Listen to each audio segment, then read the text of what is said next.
Asubuhi ya leo nimefurahi kuwa katika nyumba ya Bwana. Na naamini kwa kila mmoja wenu ana hiyo furaha ya kuwa katika nyumba ya Bwana. Hakuna wakati Bwana anakusanyisha watu yake bure. Wanapokutana pamoja, anakuwa na jambo ya kuwapea ama kuwabariki. Kwa hivyo jisikie huru na kupokea baraka zaidi. Acha tuombe. Baba yetu uliye mbinguni, Baba wa Bwana Yesu Kristo, tuko mikononi mwako asubuhi ya leo. Tunasema ni asanti kwa kutujalia siku hii kuu, baada ya kutulinda katika wiki ambayo imeisha na tumekuwa siku ya pili. Na Baba, chukua utukufu wote, sio na kuabudiwa ni wewe peke yako. Ni wetu Mungu wa kweli, ni wetu na zaidi. Baba yetu na Mungu wetu, tumekuja asubuhi tukiwa tunahitaji kutoka kwako. Saidia kila mmoja wetu Baba, kutana na kila hoja iliyo mioyoni mwetu Baba wetu. Hakuna mwingine aliyo kama wewe. Na pale ambapo tumeugua, na pale ambapo tumefanya hizo mapenzi yako Baba, yote tunaileta mikononi mwako Baba, ukaweza kuitekeleza kadri na mapenzi yako Baba.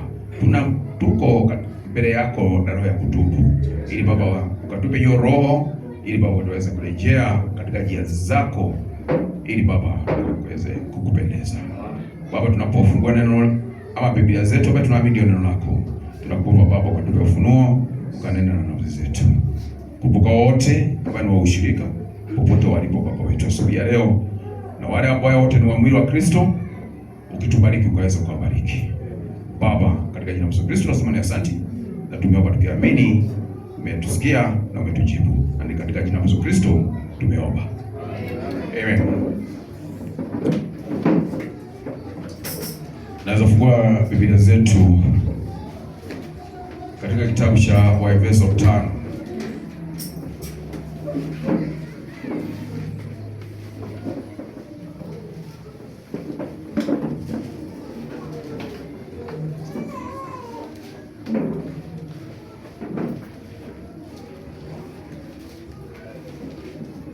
Waefeso 5 mstari wa 26 na 27.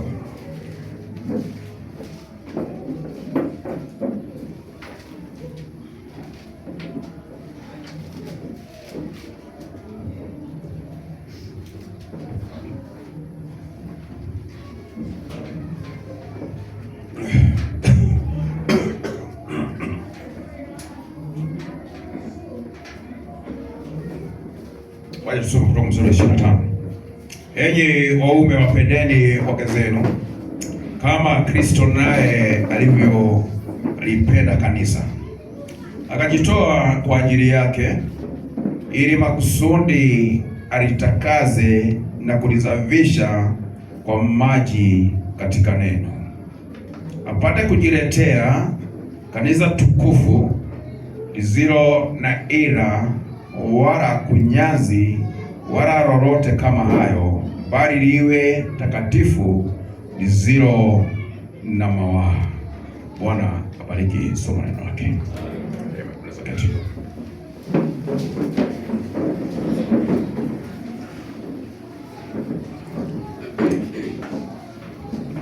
Tumekuwa katika hiyo wiki ambayo imeisha ya kuhusu familia ya Mwenyezi Mungu, na ninaamini kila mmoja wetu anajua pahali pake katika familia ya Mwenyezi Mungu, kwa maana ni mmoja wa hiyo familia. Na familia ya Mungu ni nyumba ya kiroho, ama ni familia ya kiroho ambaye haipatikani katika njia nyingine yoyote, bali ni kwa neno lake Mungu. Neno iliyonenwa njia ya kipekee ya utauwa.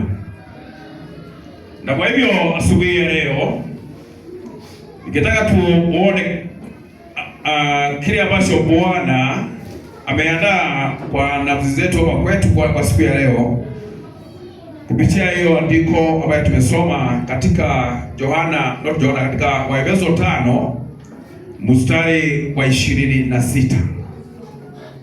Kwa maana Mungu alipotuma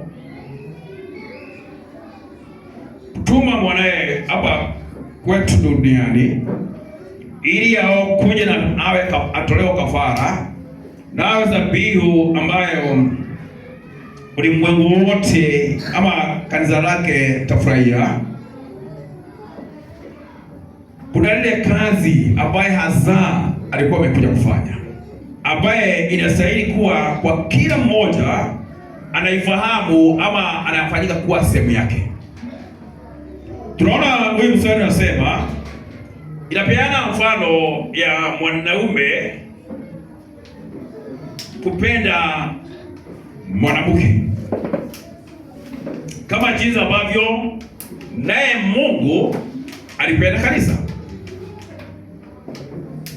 ama Kristo, akalitoa kwa ajili yake. Bwana wetu kujitoa kwa sababu ama kwa kusudi la kanisa lake, hakuja tu kufa ili alete msamaha wa dhambi, bali Biblia inasema ni apate kujiletea kanisa tukufu lisilo na ila wala kunyazi wala lolote kama hayo, bali liwe takatifu lisilo na mawaa. Amen. Hiyo ndio ile kanisa ambayo Bwana aliweza kufia. Na hii ndio familia ambayo ni ya Mungu na ambayo inakaa katika ulimwengu wa dhambi, lakini mbele ya Bwana haina lawama yoyote. Tunajua mwanadamu ameumbwa katika hali ya Mungu. Hiyo ndio hali ya uharisi ama ile mbegu ya asili ambayo ilipandwa na Mungu mwenyewe. Na ndio unapoona kuhusu mwanadamu ameumbwa katika hali ya utatu. Hali yake ya asili ni katika roho, na kuona ameumbwa katika hali ya roho na akaupika katika kuwa na nafsi na katika hali ya roho na nafsi na mwili. Na ndio huyo mtu ambaye ukimtazama unamwona siku ya leo, na yote yale ambaye Mungu ameiumba katika mwanadamu, yote inastahili kuwa imeshikamana ama imekuwa mmoja hivi kwamba inalete utukufu wa Bwana. Amen. Unaona, mwanadamu wakati aliasi ama wakati alitoka katika njia za Bwana, Mungu akapata njia ama akatengeneza njia ya kuonyesha ama kudhihirisha jinsi upendo wake ama mpango wake kuelekea mwanadamu jinsi ambavyo ulivyo.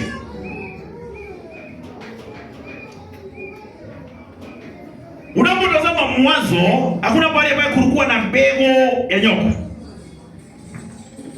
mbegu ambaye mwanadamu aliumbwa katika hali ya Mungu. Mwaguko ulikuja baadaye, na wakati ulikuja baadaye, Mungu angewashiria kile ambacho alianzilisha, ile kazi njema ambayo ilikuwa ndani ya mawazo yake kabla ya kuweka misingi ya ulimwengu iweze kuchafuka ama kuangamizwa na ile mwovu. Kwa hivyo Biblia inasema mwanakondoo alitolewa kabla ya kuweka misingi ya ulimwengu. Hiyo ni katika Ufunuo 13 mstari wa 8. Hivyo kwamba Bwana Mungu alijua kile ambacho mwanadamu ambaye ameumba atapitia katika haya maisha. Na kwa hivyo mwanadamu jinsi ambavyo ameumbwa katika hali ya roho, tunapotazama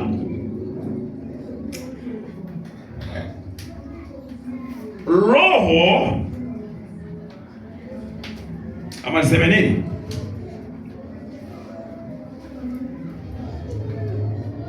nafsi ya mwanadamu ndio inadhihirisha ni roho gani iliyo ndani ya mwanadamu, na roho ndio sehemu ya mwanadamu ambayo inaelewa mambo.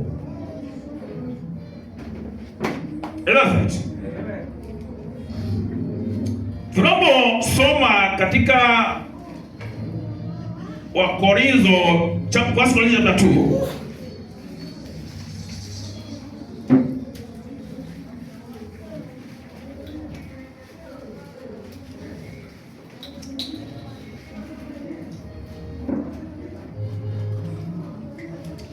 washa niangalia kidogo Wakorintho chapter 2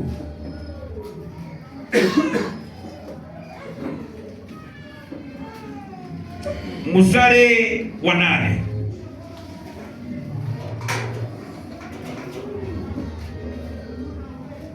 Inasema ambayo wenye kuitawala dunia hii hawaijui hata mmoja, maana kama wangalijua wasingalimdhurubisha Bwana wa utukufu.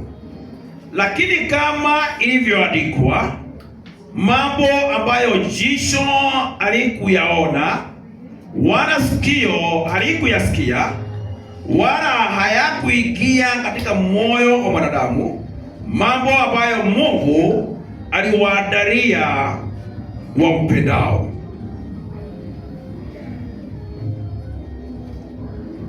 Lakini Mungu ametufunulia sisi kwa Roho, maana Roho huchunguza yote, hata mavumbo ya Mungu.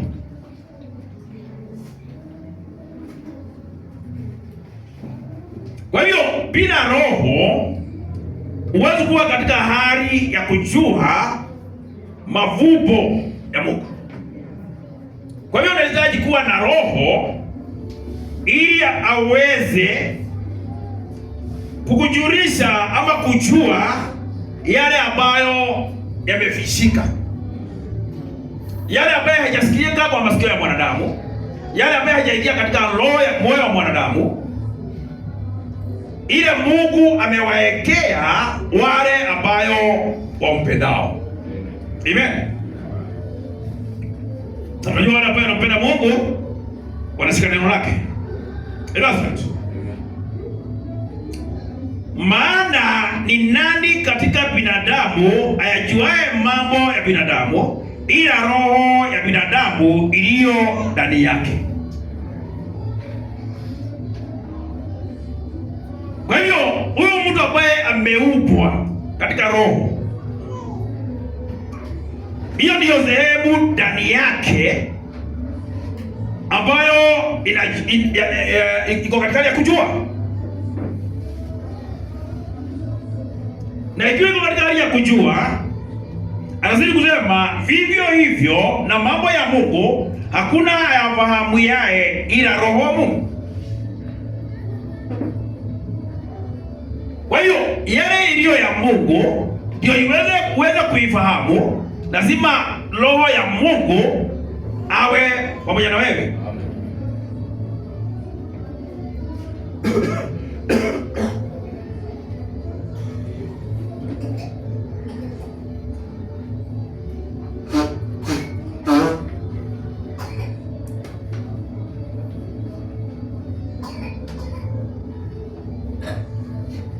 Lazima Roho wa Mungu awe na wewe.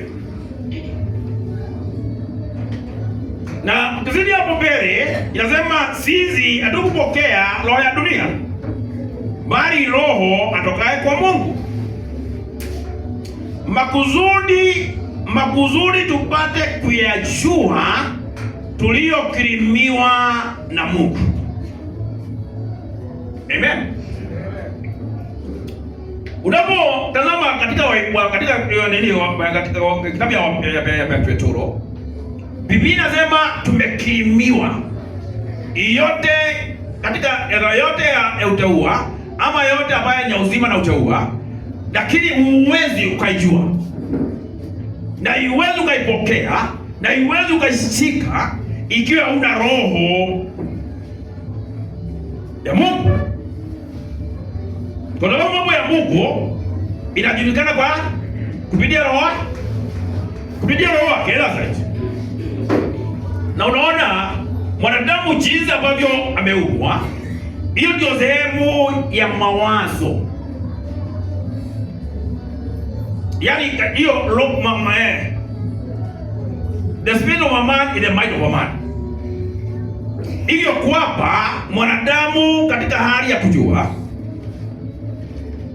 na ndio Biblia inaongea kuhusu hiyo roho ya mwanadamu. Inashuhudia pamoja na roho ya Mungu ya kuwa sisi ni watoto wa Mungu.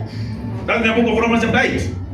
Lakini sasa unapoenda katika kitabu ya Yakobo, Job, Ayubu 32.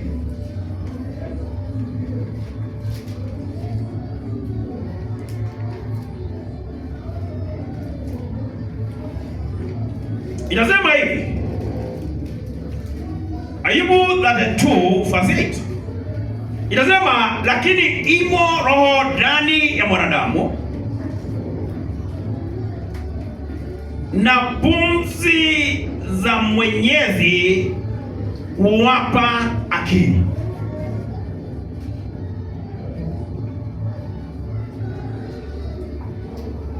Unaona, wanapata upato ama inspiration kutoka kwa Mungu ili ipate kuelewa ili waweze kuelewa kinini mambo, si ndio? Kwa hivyo Mungu anatumia hiyo roho iliyo ndani ya mwanadamu, na hiyo roho iliyo ndani ya mwanadamu, hebu katika Proverbs chapter 20.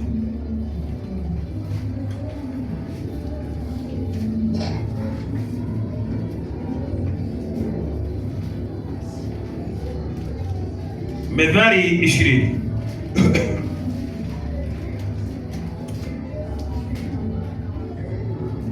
Hesabu mstari wa 27 unasema hivi: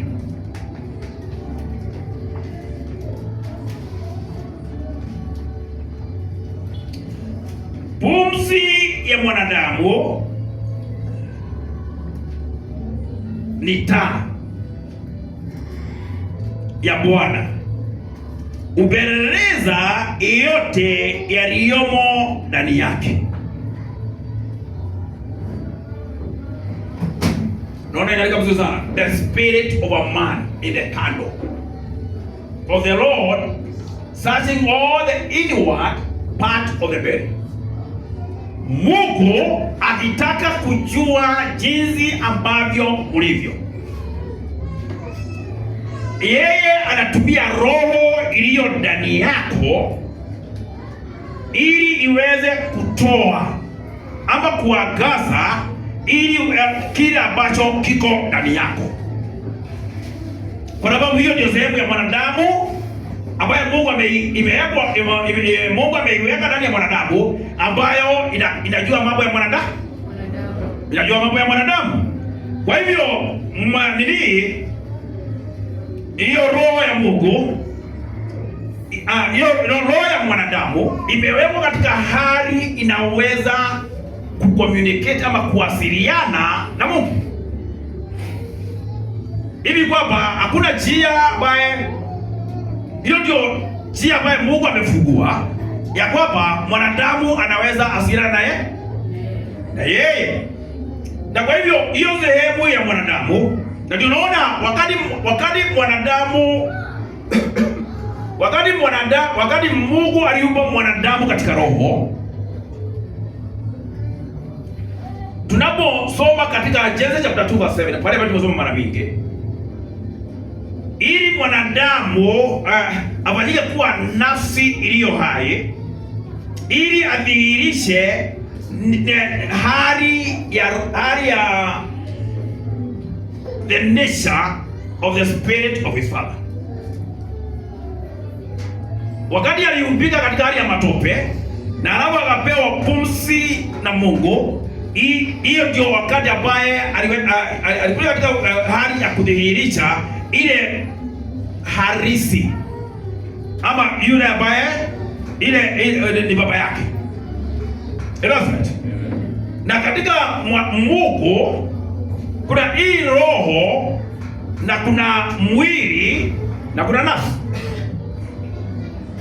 na Mungu anatumia nafsi ya mwanadamu. Hiyo ndio analeta hali ya ubadilisho. Ndio Biblia inaongea kuhusu nafsi yote iliyotenda dhambi ya kuangamia itakufa. Right? Kwa sababu hiyo ndio uhalisi wa mwanadamu. Amen. Hiyo ndio inadhihirisha jinsi ambavyo ulivyo, vile ambavyo huko. Na hii ndio kuzuri na Mungu kuandaa njia ya mwanadamu kuweza kumrejea ama kutaka kukaa ili aweze kukaa katika mapenzi yake. Hiyo ndio alifanya akaleta mwanae katika ulimwengu. Tunajua ya kwamba huyo alikuwa Mungu katika mwili. Tunajua alikuwa Mungu katika mwili. Mungu angeweza kuangamizwa ama Mungu angeweza kudhulumishwa katika msalaba. Kwa maana Mungu ni roho. Mungu ni roho. Kwa hivyo aliandaa njia ambaye mwanadamu ataweza kumrejeshea ile hali yake ya kwanza, ili mwanadamu aweze kudhihirisha tabia, kama tabia nature, tabia ya baba yake ama kudhihirisha tabia ya baba yake. Kwa hivyo hii roho ya mwanadamu Mungu anaitumia sana ili aweze kujua kile kilicho ndani yake, kile kilicho ndani ya mwanadamu, ndio taa yake. Ndio Mungu zako kwa mipaka. Mungu zako kwa mipaka, ila zaidi. Na kwa hivyo unapotazama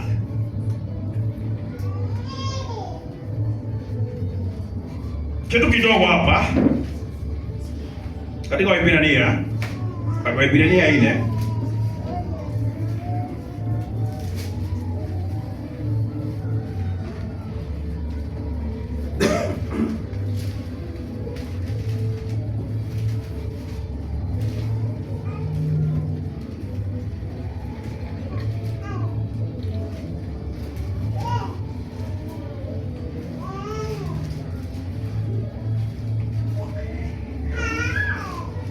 Waebrania 4 mstari wa 12 unasemanga hivi: maana neno la Mungu li hai, tena lina nguvu, tena lina ukali kuliko upanga wao wote ukatao kuwili, tena lachoma hata kuzigawanya. Hiyo ndio liko nataka. Tena lachoma hata kuzigawanya nafsi na roho. Kwa hivyo nafsi ya mwanadamu sio roho ya mwanadamu.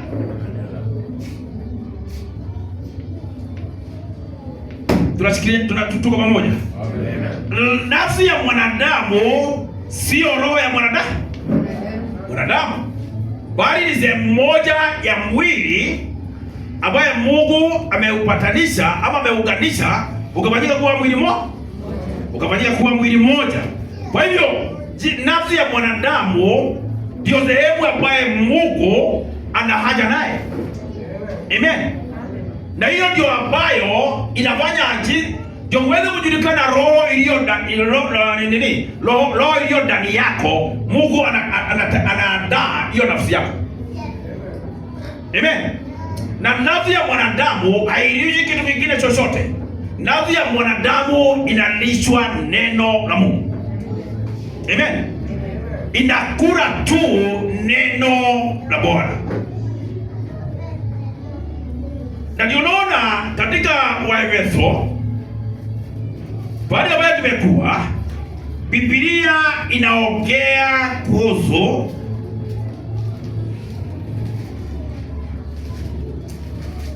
kanisa ambayo mstari wa 26, ili makusudi alitakaze na kulisafisha kwa maji katika neno. Hiyo ni nafsi ya mwanadamu. Hiyo ni nafsi ya mwanadamu ambayo inarishwa na inatakazwa kupitia neno la Mungu. Kupitia neno la Mungu, ili lolote lile ambayo ni kinyume na mapenzi ya Bwana iweze kuwa sawa. Kwa hivyo mwili wa mwanadamu ndio umebeba nafsi ya mwanadamu na unabeba roho ya mwanadamu. Hiyo ni vitu tatu ambaye haiwezi ikatenganishwa kamwe kwa mwanadamu wakati ambaye anaishi katika ulimwengu. Amen. Lakini hizo zote tatu, kila moja iko na kazi ambayo inafanya. Kwa hivyo Mungu anapoitakaza hatakazi roho. Amen. Anatakaza nafsi ya mwanadamu. Na ndio unaposoma Warumi 7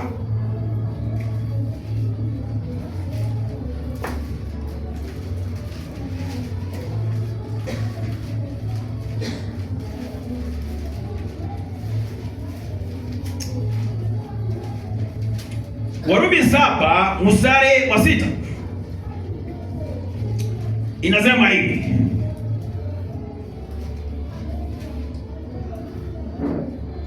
tusemeje basi? Torati ni dhambi? Hasa.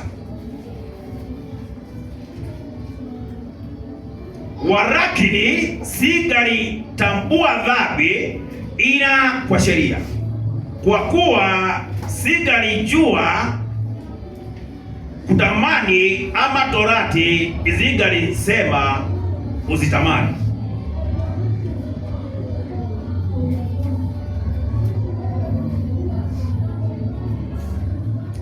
Mstari wa 6 unasema nini?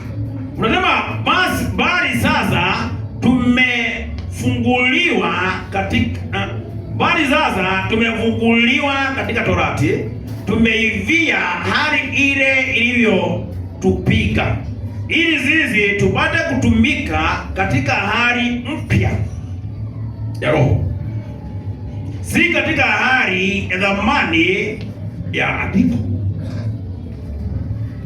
Hiyo ndio hali tumekombolewa kutoka katika sheria ya kutoka sheria ya dhambi, hivi kwamba ili tuweze kutumika katika hali mpya ya roho. Amen. Ili Mungu aweze kuturejesha katika ile hali ambaye Adamu alikuwa katika ile hali ya asili kabla mwaguko hajapatikana, kabla mwaguko hajatendeka. Ndio hivyo kwamba hiyo kusudi Mungu, Biblia ama neno lake inatuambia yeye alijitakazia kanisa lake. Mwanzo alikuja kaivia pale Kalvari. Na hapo ndio ambayo Biblia inaongea kuhusu jinsi ambavyo alipenda uhai wake kwa sababu yetu. Hiyo ndio ilikuwa hatua ya kwanza. Hiyo ndio ilikuwa hatua ya kwanza. Hatua ya pili ni kulitakaza lile kanisa. Right. Biblia inaongea tumekombolewa katika sheria ya dhambi. Right. Mungu, kuna mambo ambayo haitakikani kuwa katika mawazo yetu ama katika maisha yetu kama familia ya Mungu. Kwa maana Mungu anasema kanisa lake anaiosha na maji ya neno lake ili liwe takatifu, kanisa lisiyo na ila wala wa, kanisa iliyo mbele yake ambayo haina lawama hana lawama yote. Na ndio ukienda katika Waefeso 1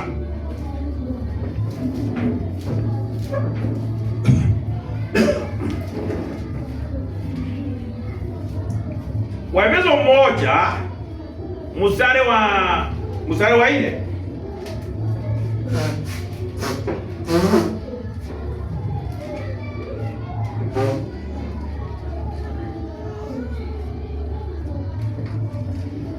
Biblia inasema hivi, mstari wa 4.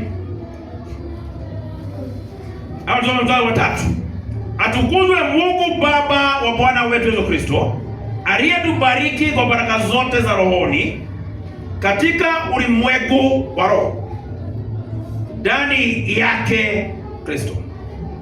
Kwa hivyo lazima ufike katika hiyo kiwango ya kuwa katika ulimwengu wa rohoni ili uweze kurithi ama kupokea hizo baraka ambaye imepeanwa kwako. Mstari wa 4 ndio nilikuwa nataka. Kama vile alivyotuchagua katika yeye kabla ya kuwekwa misingi ya ulimwengu, ili tuwe watakatifu, watu wasio na hatia mbele zake katika pendo. Amen. Mimi na wewe sio wakati ambayo tuliamini ati ndio ambayo tuliokoka. Katika mawazo ya Mungu alikuwa already ametuokoa. Ilifika tu wakati ambayo alitaka kudhihirisha kile ambacho alikuwa ametenda kabla ya kuweka misingi ya ulimwengu. Na ndiyo Biblia inasema alivyotuchagua katika yeye kabla ya kuwekwa misingi ya ulimwengu ili tuwe watakatifu. Amen. Nituwe kama yeye. Elizabeth. Kabla ya kuweka misingi ya ulimwengu. Katika kuweka misingi ya ulimwengu. Kwa hivyo wakati tunaongea kuhusu Mungu anayoitakaza na kuosha kanisa lake na maji ya neno lake, hiyo ni jambo ambayo ilikuwa imeandaliwa kabla ya chochote kujaonekana na macho ya mwanadamu. Elewa. Na kwa hivyo ili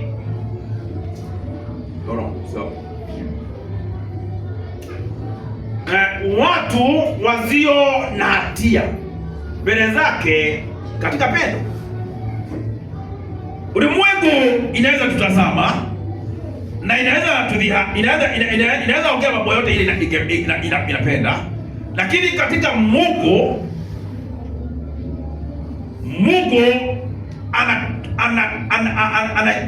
anaona kazi ambayo imemalizika. Hivi kwamba unajulikana katika ulimwengu wa roho, ulimwengu wa roho. Hivyo kwamba ndio Mungu anakupea roho ili uweze kuwasiliana na yeye. Amen. Ndio wakati ambaye kuna nini amebeba mwanadamu na akamweka katika hali ya roho, ili ni yeye mwanadamu ili aweze kuwasiliana na Mungu aliye rohoni.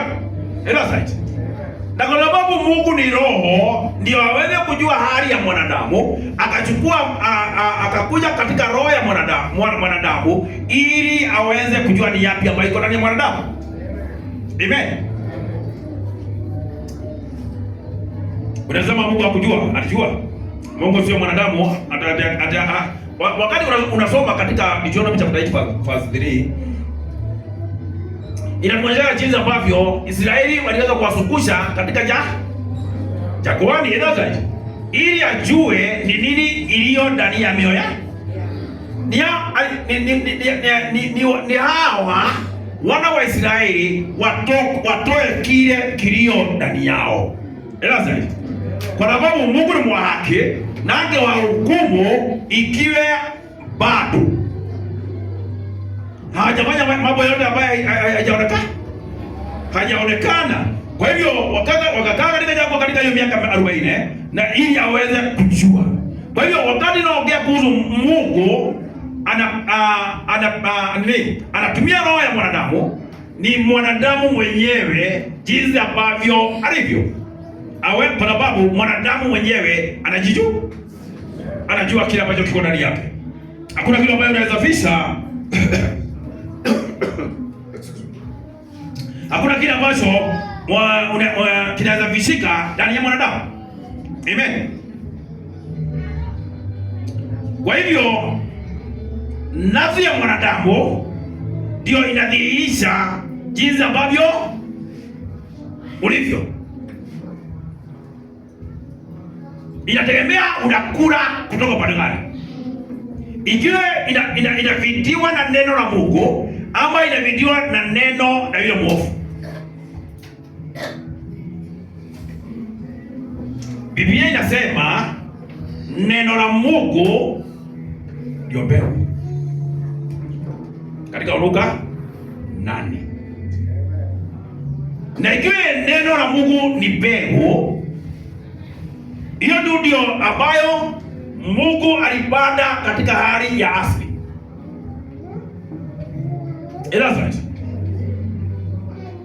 Na hiyo neno iliyopandwa, unaona katika ulimwengu wa sasa watu wanahubiriwa waweze kupanda mbegu. Na hiyo mbegu ambaye wanahubiriwa wapande sio mbegu ambayo imetokana na Mungu.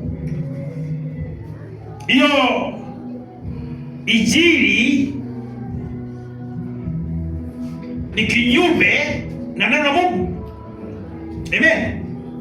Kwa sababu hata katika hali ya kawaida anayopanda mbegu ndio anafunda na kuona neno la Mungu ndio mbegu. Hiyo ndio ambayo inazidi kupandwa, na hili neno imepeanwa kwetu. Kwa hivyo ikiwa kuna kitu ambaye unazidi kupanda ni neno la Mungu.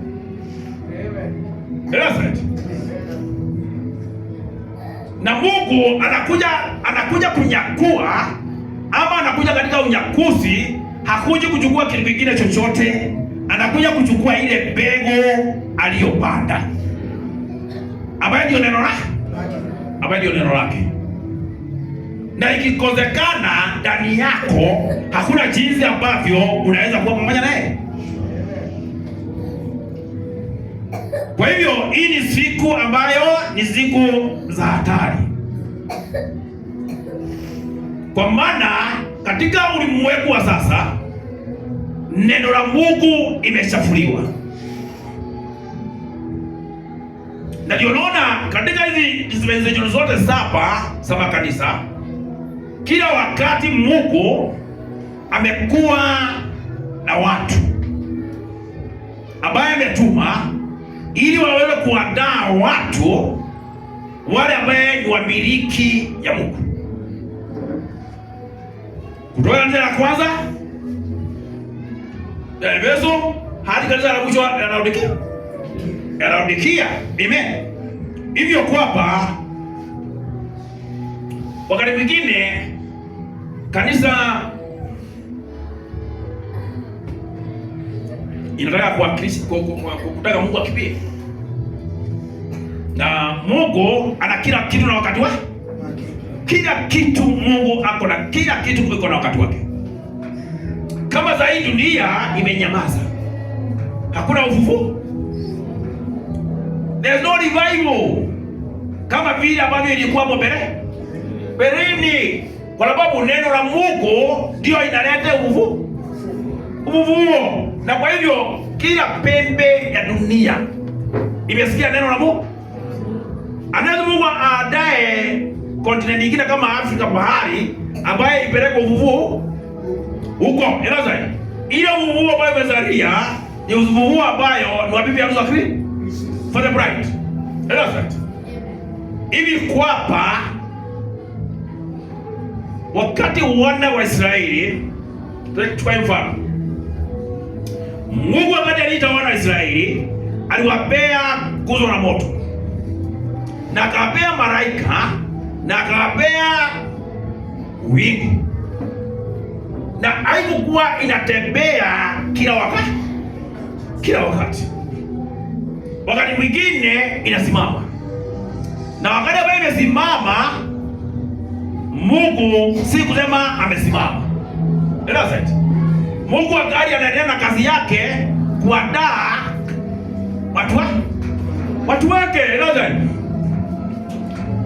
Lakini hawakeza kwenda kwa sababu hiyo wiko ilikuwa ya mchana, na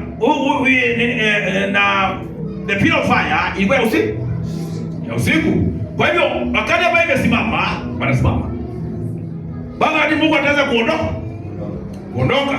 Na hivyo ile hali ya hatari katika maisha ya kanisa, maisha ya kanisa, kwa sababu watu ambao wamepata ujumbe watakaki kuondoka pale ambayo wako. Ndio nakuta Luther akakuja akahubiri habari ya justification. Mwenye haki ataishi kwa imani. Wesley akakuja akahubiri sanctification.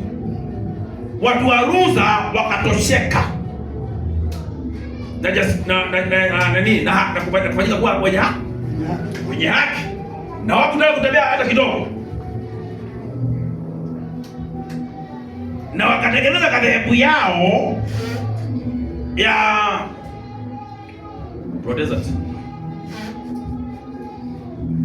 Protestant wanaitwa na Kiswahili.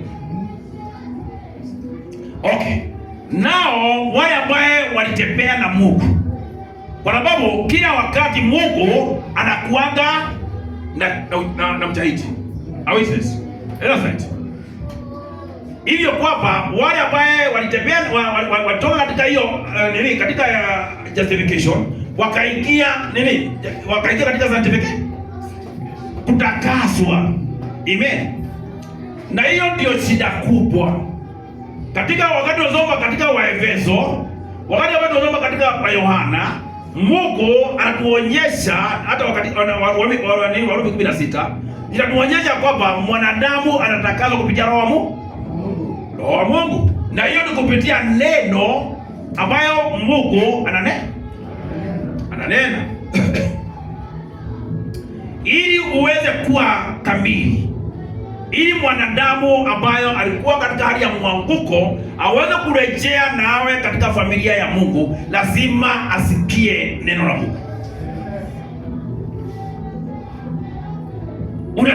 unatakaswa kupitia neno la Mungu. Unatakaswa kupitia neno la Mungu.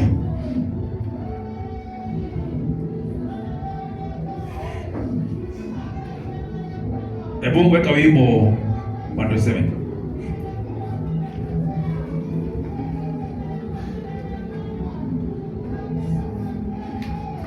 Kiingereza.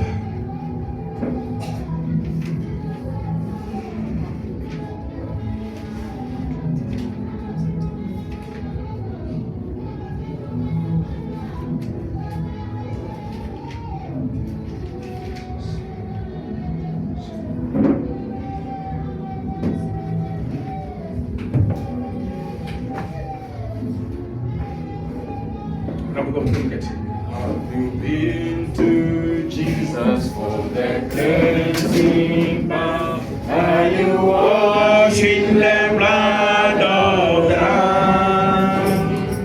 Are you fully trusting in His presence? Are you washed in the blood of the Lamb? Oh, are you washed? Are you washed in the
Mwimbaji anauliza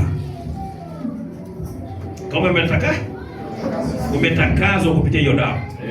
Amen.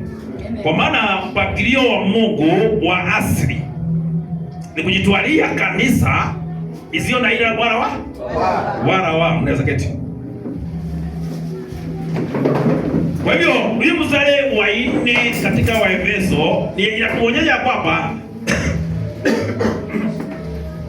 Bwana jinsi ambavyo Bwana vile alivyotuchagua kabla ya kuweka misingi ya ulimwengu. Kabla ya kuweka misingi ya ulimwengu, hivi kwamba mwanadamu amepewa neno lake Mungu. Amen. Kupitia Roho wa Mungu ili mwanadamu aweze kutakasika na ili mwanadamu afanye, kwa maana wewe ndio nyumba. You are the house of God. Makao ya Mungu. Bali Mungu anaweza kukaa na anaweza kufanya kazi yake. Amen. Kwa hivyo nafsi ya mwanadamu hiyo ndio Mungu anafanyia kazi ili mwenyewe kazi iliyokamilika ama kazi ambayo ni kamilifu iweze kuonekana yake mwenyewe. Amen.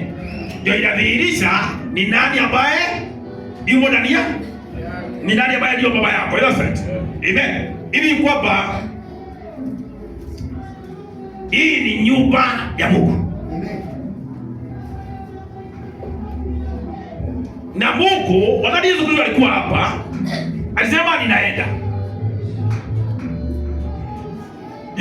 Katika unaona vile masomo yetu imeshauka siku hizi. Watoto wanasoma bila mitihani. Wanapita bila mitihani.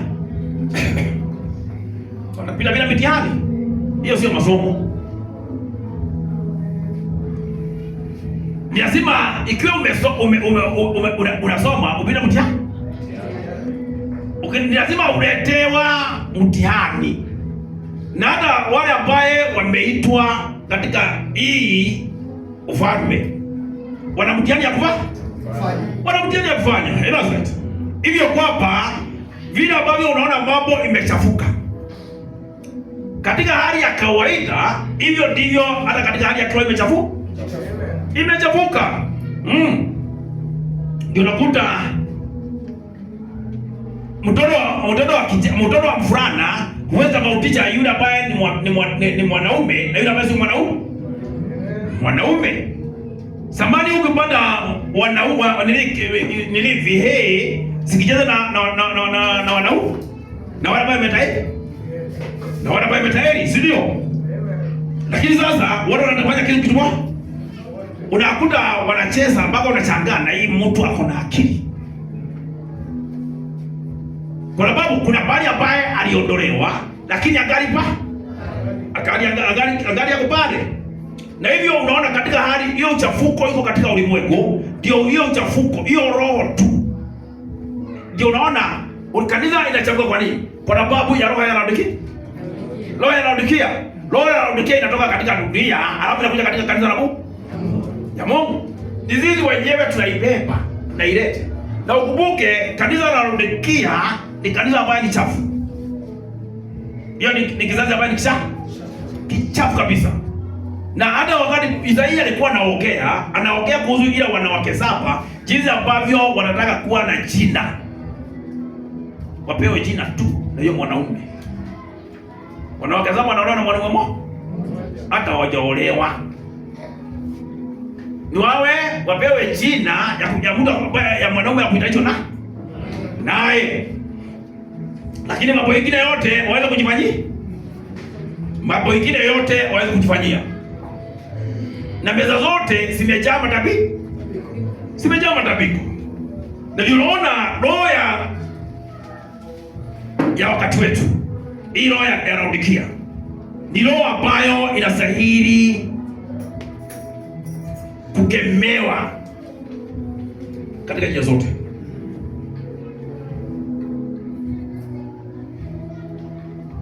Kwa sababu ni roho chafu. Inaondoa kila kitu. Na ni watu ambao watu ambao ni wa kiburi. Watu ambao wanajikonga kifua. Vile ambavyo wanajua, vile ambavyo walivyo nao, vile ambavyo wameelimika. Hiyo yote ni kwao.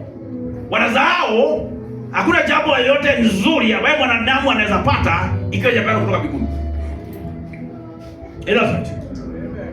Kwa hivyo kanisa la Mungu ama familia ya Mungu inasikia neno la Mungu. Warumi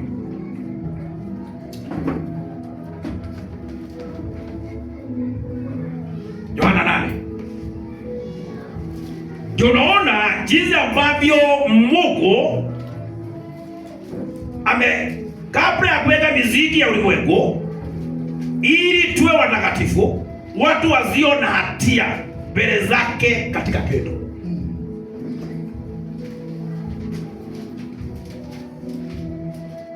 Wokovu na wapiaga, na nataka hiyo kitu ikie kididi ya mwanadamu. Wokovu unatokana na Bwana.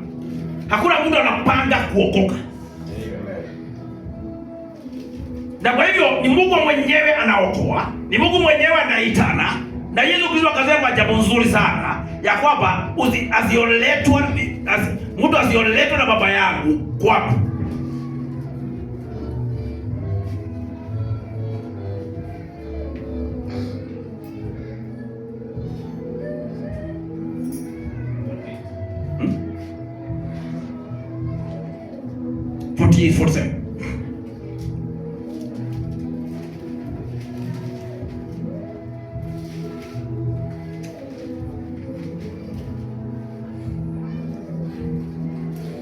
Yohana 8 mstari wa 47 unasema hivi: yeye aliye wa Mungu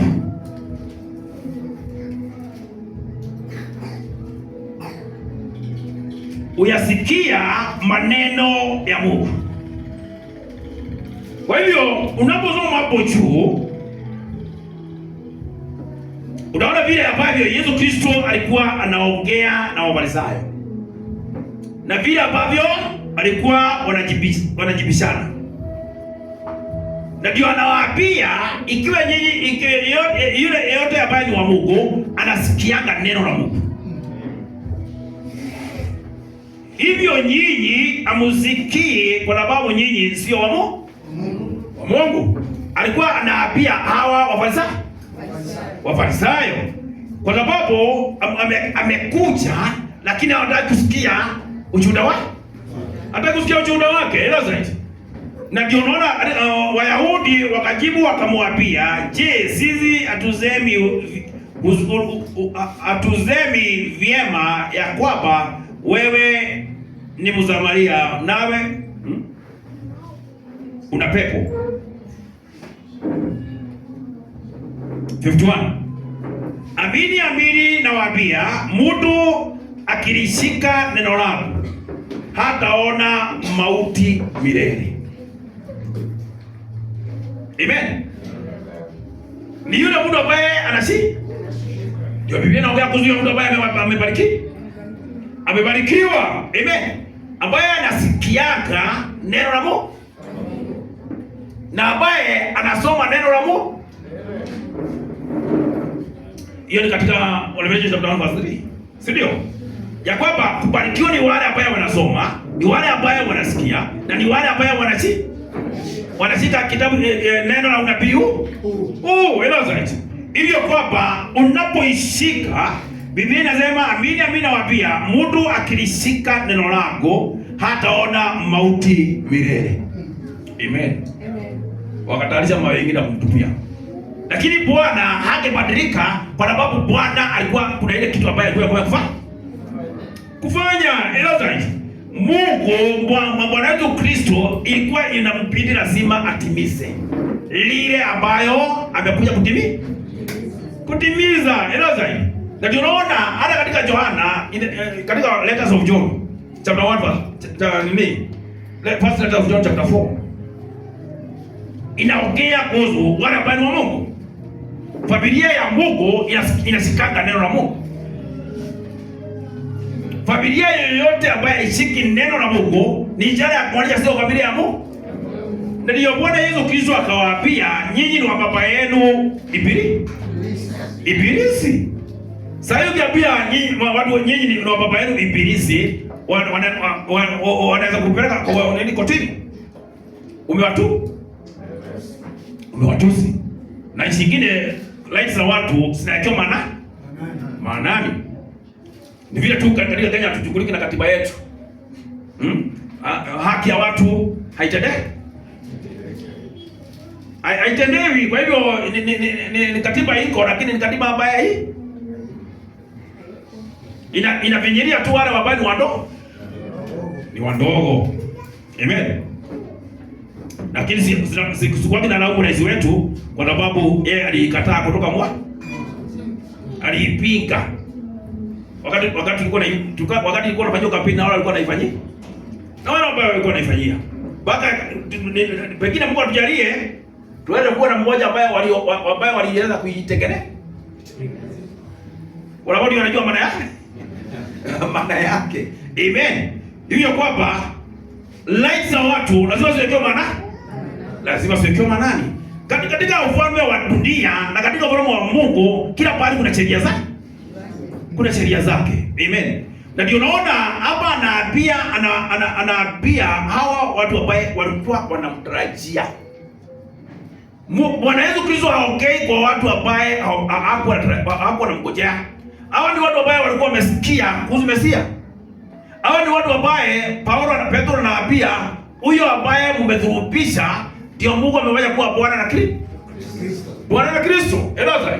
Hivyo kwamba mbegu ya Mungu ambayo ilikuwa katika hiyo upande ilijiuliza ni na tufanye nini? Kwa sababu tumekosea. Tumekosea. Kwa hivyo katika waraka wa Yohana pia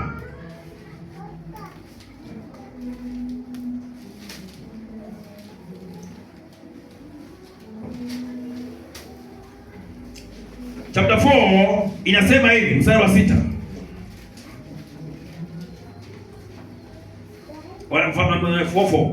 Inasema nyinyi watoto wadogo. First letter of John chapter 4. Nyinyi watoto wadogo mwatokana na Mungu. Nanyi mmewashinda kwa sababu yeye aliye ndani yenu ni mkuu kuliko yeye aliye katika dunia.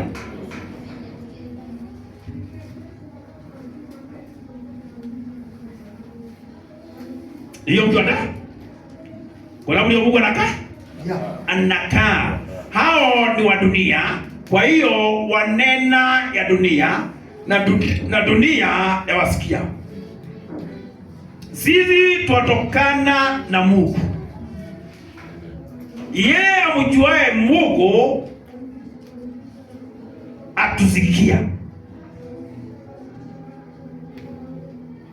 Amen. Ni yule ambaye anamjua Mungu. Kwa maana kile ambacho tunanena sio yetu. Ni aliye ndani yetu. Ni aliye ndani yetu. Yeye asiyotokana na Mungu hatusikii. Hata ikiwa katika hii twamjua roho wa kweli na roho wa upotevu. Na roho wa upotevu hata ikipigiwa dramu hapo kwa masikio. Hata wahubiri walie machozi, watoe jasho mpaka na nywele.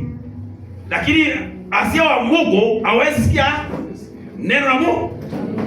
Neno la Mungu haina bahari ndani yake. Lakini familia ya Mungu inasikia neno la Mungu. Inasikia neno la Mungu. Na wale ambao wanashika neno la Mungu, hawa tu ndio walio na uzima wa milele. Walio na uzima wa milele. Katika Yohana 10, andiko ambalo tunajua sana, Yohana 10.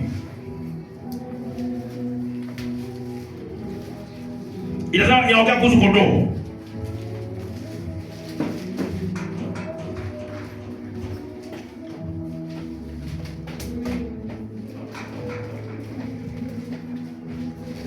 Mstari wa 26.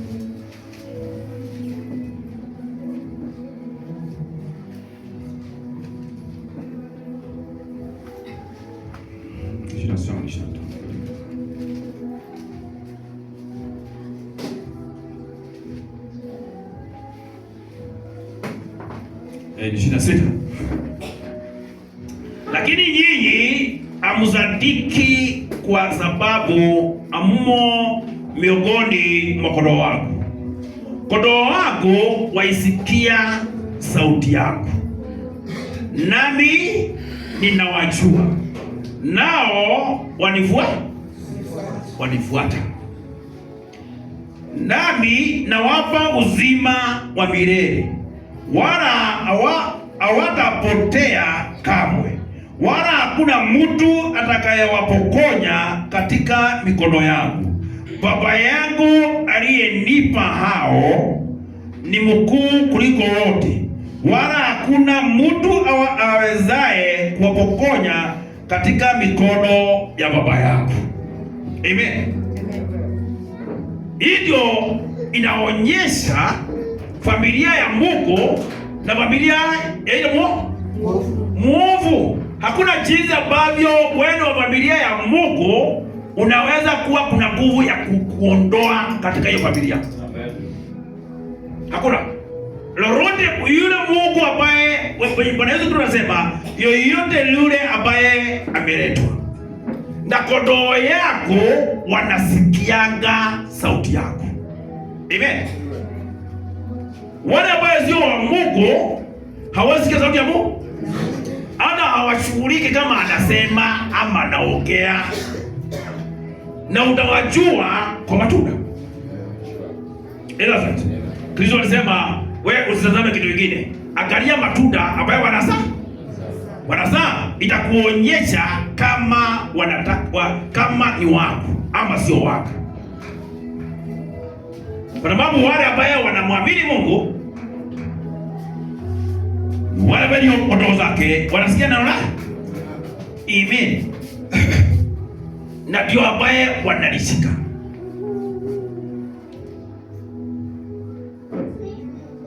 Na wakilishika inakuwa na uhusiano wa karibu, ama kunakuwa na ile ushirika ambayo inapatikana ya Mungu na kanisa lake. Kwa sababu ameahidi atakuja. Amen. Familia, unaona familia familia inakuwa ya baba na mama na watoto, hata wana watatu. Unaona, katika familia inategemea sana jinsi ambavyo mtoto analelewa.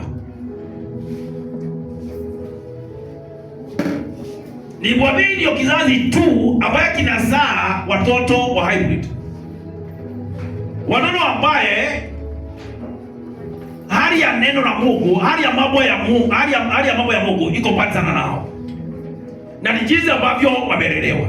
Unaona, katika hali ya kiroho, wakati ambaye Kristo ama Bwana anatuita, anatuokoa, yeye anapeana kile ambacho kinahitajika mpaka mwisho. Ili yule mwovu asije bali akafika ambaye akataharibu familia yake, familia ya Mungu ile zaidi. Kwa maana Mungu, neno la Mungu ni la kweli. Tumeiba kwa mzuri hapa tukimalizia. Habari. Sawa, yeye hapo kubadilika. Yeye ni mwaminifu. Ndio fact. Ya kwamba anajenga kanisa. Kanisa ambayo haina ila kanisa ambayo imejengwa ndio familia ya Mungu. Ukija maisha ya kuchitwa, kuna ishara ya kuonyesha pengine kuna shida kwako. Kwa sababu amesema milango ya kuzimu, lile kanisa anayojenga haitanishinda. Mwanadamu ako na shida mingi. Mwanadamu wa kawaida, jinsi ambavyo analelewa inakuanga inategemea analelewa kutoka utotoni wake, analelewa namna gani. Kuna watu ambao wamelelewa katika hali ya ugumu. Katika hali ya ugumu. Kuna wengine ambao wamelelewa katika njia ya starehe. Ukimwambia njaa, anashindwa njaa ni nini? Atasema kama rais wetu wapo mbeleni Uhuru Kenyatta. Alisema mtu kulala bila kukula, hiyo ni kupenda kwake. Kuna baba hajai kuona mkate umekosa katika Lakini kuna watu ambaye kukunywa chai kikombe chai ya chukari kikombe moja kwao ni miujiza. Ni kweli.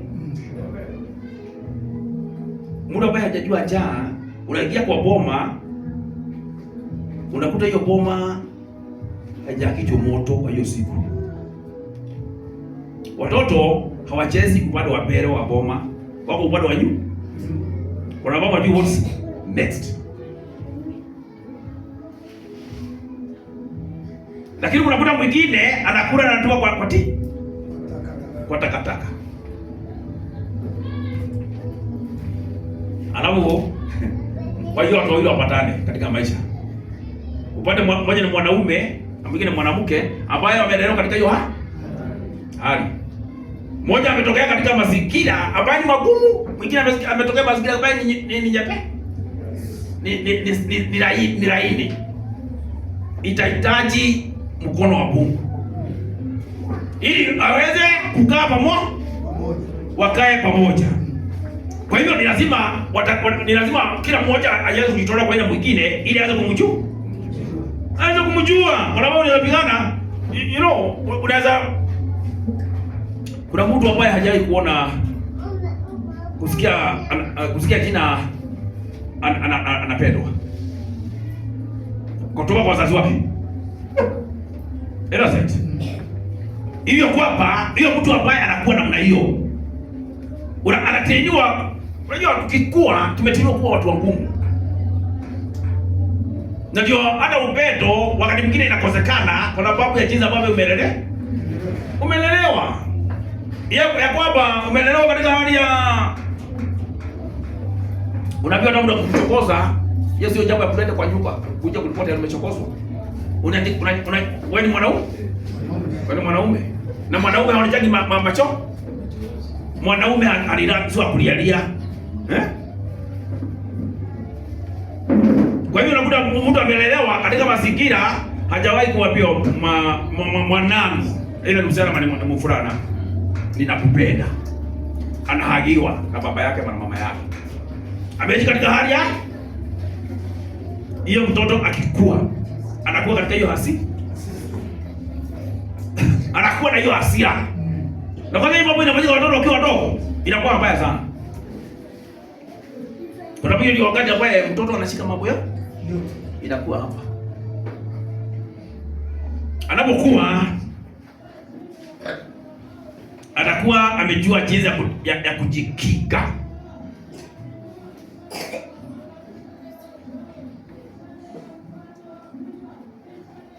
Na ndio naona wakati ambayo Bwana anatuokoa, tunastahili kujimwaga kwa Bwana. Tunastahili kujimwaga kwa Bwana bila kuaibika. Waambie Bwana jinsi ambavyo ulivyo na jinsi ambavyo unajihisi na vile ambavyo unataka. Amina. Unataka. Anakujua sawa sawa.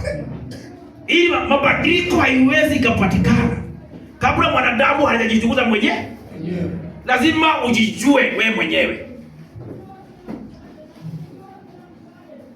Unajua katika familia shida mingi ni kwa sababu mmoja anaona yule mwingine yuko na makosa.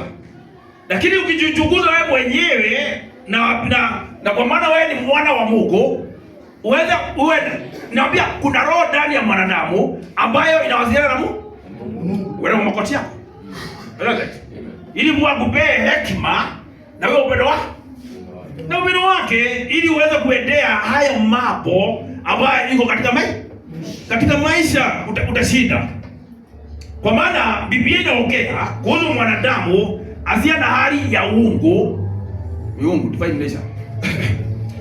Hawezi kuwa mwana wa Mungu. Mwana wa Mungu lazima awe katika hali ya Mungu. Na neno la Mungu tumepewa. Bwana akaongea na wana wa Israeli. katika kitabu ya Chronicle. Hiyo kuna mtu ambaye hajui andiko wapi. Wakati watu ambao wanaitanishwa na jina lako. Amen. Wakati watanyenyekea. Amen. Waitane. Nitawaitika. Masikio yangu yamefunguliwa na nitawapea uponyaji. Kile ambacho wale ambao wameitanishwa na jina lake. Hiyo ilikuwa katika Agano la Kale, lakini katika Agano Jipya imesema vile vile. Wale ambao wametajwa na jina lake. Amen. Na tumepata hiyo urithi ya kwamba sisi ni warithi wa Mungu. Ni warithi wa Mungu. Amen.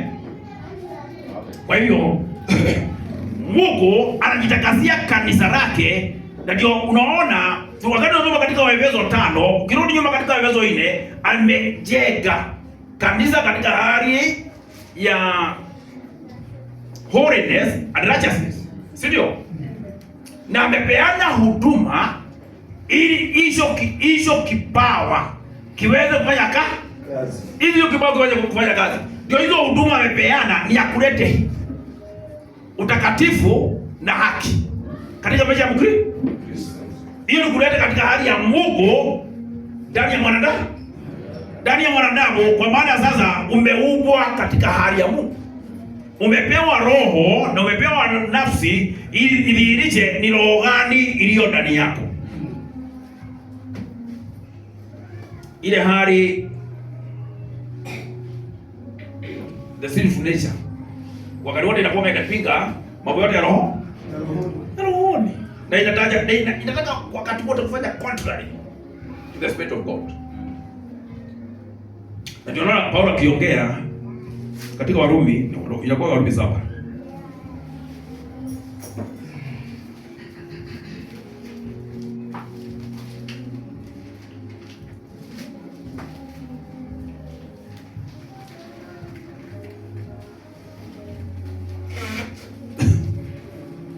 Warumi 7 mstari wa 15.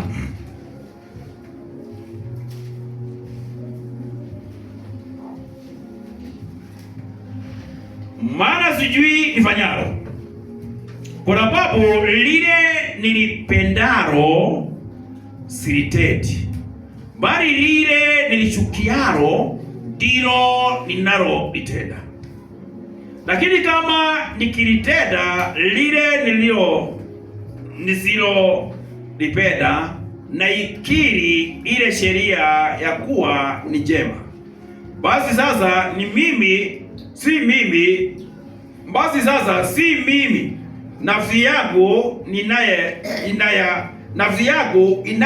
inayetenda hilo, bali ni ile dhambi ikaayo ndani yangu.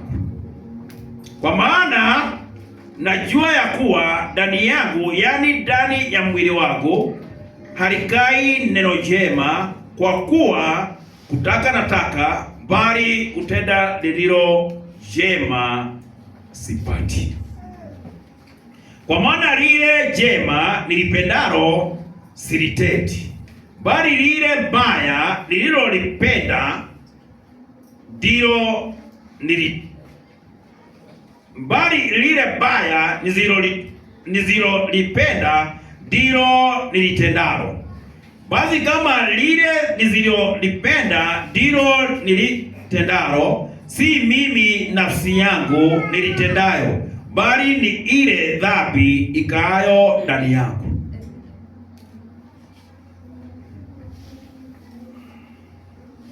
Basi nimeona sheria hii ya kuwa kwangu mimi nitakaye kutenda lililo jema lipo lilile baya, kwa maana nailifurahia sheria ya Mungu kwa utu wa ndani. Lakini katika viungo vyangu naona sheria iliyo mbali inapiga vita na ile sheria ya akili zangu, na kunifanya mateka wa ile sheria ya dhambi iliyo katika viungo vyangu. Paulo akiongea hapa anasema ya kwamba na anafurahia sheria ya Mungu kwa utu wa ndani. Lakini wakati ambapo unataka kutenda mema, unakuta ubaya umesimama pamoja na wewe. Ubaya umesimama pamoja na yeye na wewe. Ole wangu maskini mimi, ni nani atakayeniokoa na mwili huu wa mauti? Namshukuru Mungu kwa Yesu Kristo Bwana wetu. Kwa basi kama ni hivyo, mimi mwenyewe kwa akili zangu naitumikia sheria ya Mungu, bali kwa mwili wangu sheria ya dhambi. Sikia sasa mstari wa 8. Acha mdaiti. Sasa basi hakuna hukumu ya adhabu juu yao walio katika Kristo Yesu.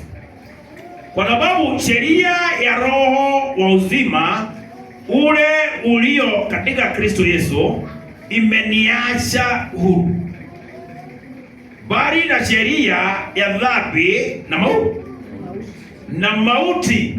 Maana yale yasiyowezekana kwa sheria, kwa vile ilivyokuwa dhaifu kwa sababu ya mwili wangu, kwa kumtuma mwanawe mwenyewe katika mfano wa mwili ulio wa dhambi, na kwa sababu ya dhambi alihukumu dhambi katika mwili. Amen. Hiyo ndio sababu ya Bwana Yesu Kristo ili maisha ambayo Paulo alikuwa anatazama ya kuona ya kwamba kuna sheria iliyo ndani yangu ambayo inasuilia, ikawa nimetokana na Mungu, ikawa katika Mungu kabla ya miziki ya ulimwengu ninahitajika kuonekana mtu ambaye hana lawama yo, kwa sababu nimeitwa katika hali ya utakatifu. Lakini kwa Mungu akatoa mwanawe ili hiyo sheria niwapia ya kwamba wakati ambaye mwanadamu damu iliweza kudanganyikana pale katika shamba la Edeni,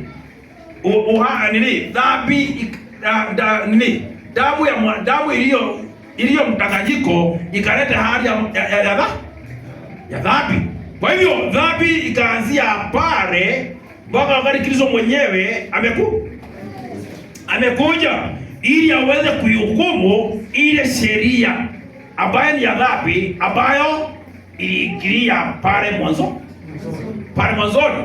Na ndio ukisoma katika Warumi 5 inakuonyesha jinsi ambavyo dhambi ilivyokuja na vile ambavyo kupitia mmoja mwenye haki hiyo dhambi akafanya nini? Watu wote wakahesabiwa kuwa wenye haki. Na hiyo ni Bwana Yesu Kristo. Hivyo kwamba hapa hiyo nini, na inatuambia wale wote walio ndani ya Kristo wamefanyika kuwa viumbe vipya. Katika Wakorintho. Kwa hivyo ikiwa wewe uko ndani ya Kristo umefanyika kuwa kipya. Ile hali ya kwanza, ile ambayo ungeweza kustahimili, sasa uko na nguvu ya kuweza kushinda.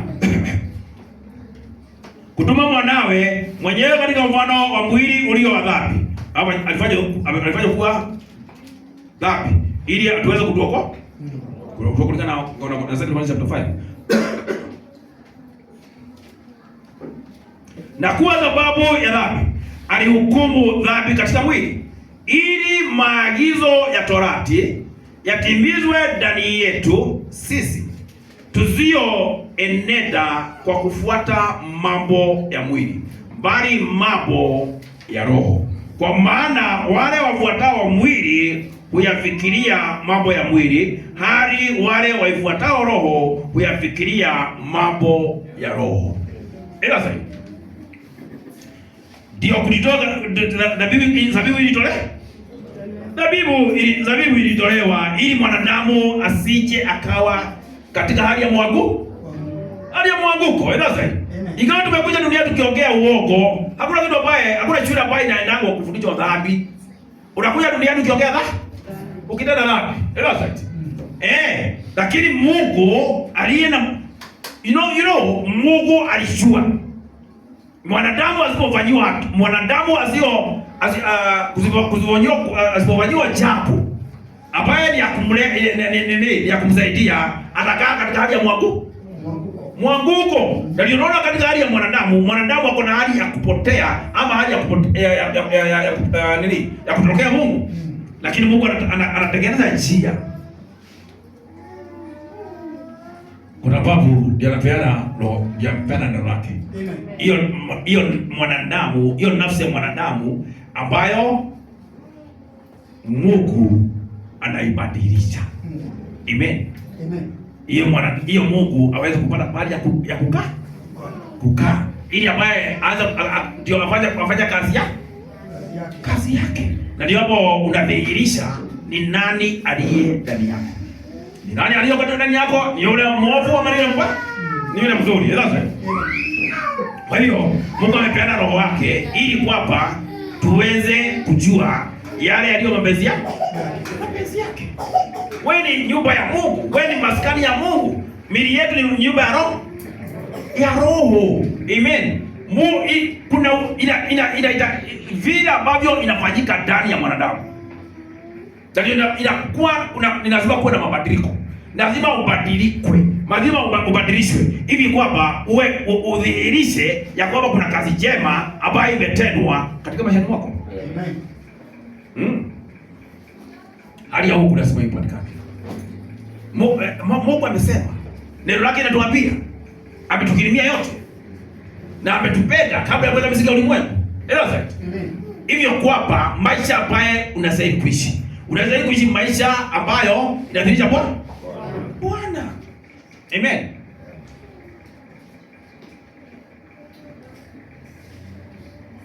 Mungu alijidhihirisha. Mungu asionekana, akaonekana. Na ile picha halisi kabisa ni yetu tunasoma katika Colossians. Ya kwamba Yesu Kristo ni mfano wa hiyo Mungu asionekana. Amen. Na Adam pia naye aliweza kujidhihirisha. Amen. Hii ishara ya kuonyesha ni roho gani iliyo ndani yake. Kwa Mkristo yoyote lazima ile kitu ambaye jinsi ambavyo ameupika na jinsi ambavyo alivyo iweze kutolea ushuhuda. Kama vile tunaishi katika kizazi ya ushuhuda. Hii ni kizazi ya ushuhuda. Kizazi ya 7. Ya kwamba kama tunampendeza Mungu ama tumpende. Unyakuzi ni kwa wale tu ambao wanampendeza Mungu. Na bila imani huwezi kumpendeza. Bila imani huwezi ukampendeza Mungu. Kwa hivyo kunahitajika kuwa na upendo, kuwa na imani ama kuwa na ufunuo. Na ufunuo, amen. Neno la Mungu, neno kwanza, neno ndio inatangulia. Hakuna jinsi ambavyo unaokoka bila kusikia. Hakuna jinsi ambavyo unapata imani bila kusikia kutoka kwa Mungu.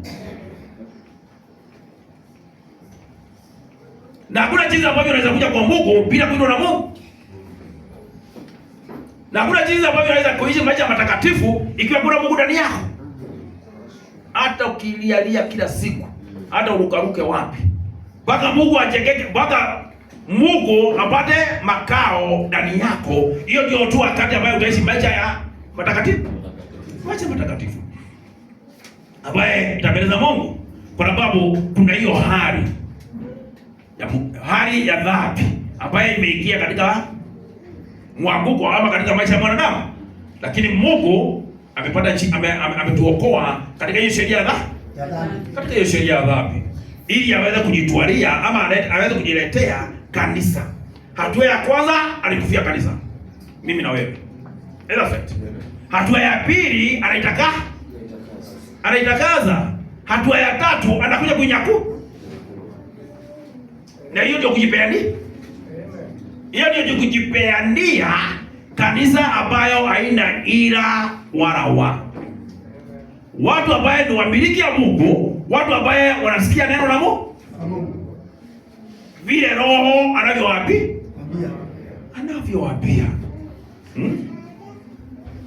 Na kuamini kile ambacho tumesikia. Kile ambacho Roho wa Mungu ametunenea. Tukiifanyia kazi. itachukiza Mungu, italeta Mungu duniani. Nakumbuka hata Mungu kuja kuchukua kanisa lake, sisi hapa tunamwambia tunamuita. Ni sisi tunamuita Elazite. Sasa hii mambo sio mabaya. Sasa hii mambo ni mazuri. Sasa hii dunia iko sawa sawa. Ndio unaona Wakristo wanakaa jinsi ambavyo wanakaa. Wakati Mungu alikuwa anataka kuokoa wana Israeli, si kulikuwa alikuwa amenena. Mungu alikuwa amenena, si ndio? Na baba yao Ibrahim. Lakini wakati ambaye ilifika wakati wa kukombolewa kulingana na miaka yake Mungu, hawakuwa tayari. Hawakuwa tayari. Amen. Na wangeshangaa sana wanaenda Canaan. Wangeshangaa tunatolewa pale ambapo kuna kamtoro na marenge. Tunapeleka jangwani kufanya nini? Hii maana kila siku. Na hata iliwachokecha. Kwa sababu hawakuwa wamekombolewa. Hawakuwa wamekombolewa Umisri. Hiyo neno, hiyo maana ni mfano wa neno. Hiyo iliwachokecha, kila siku ni neno. Lakini Joshua na Caleb, hiyo ndio walikuwa wameshikilia. Hiyo ndio ilikuwa hiyo ndio nguvu. Hiyo ndio ilikuwa wameshikilia. Na ndio iwawezesha kuingia katika nchi ya Kanaani. Kuingia nchi ya Kanaani. Na wakati ambao tuko hivi, jinsi ambavyo tulivyo, tutazame njia ya Bwana. Tutazame neno la Mungu. Tusikae kama watu wa ulimwengu. Wale ambao shida ikikuja wanaingia katika laboratory zao, wanaanza kuchunguza nini hiyo shida imetokea wapi? Imetokea wapi? Tuko na neno ya wakati wetu. Amen. Amen. Hii ni siku ambayo Mungu anatuendelea kutupigia neno ya ahadi. Amen. Hivyo kwamba tukae imara, tukae watu ambao wanajihizi. Watu ambao wamiliki wa Mungu. Wamiliki wa Mungu. Na Bwana awabariki, na Bwana awabariki somo lake.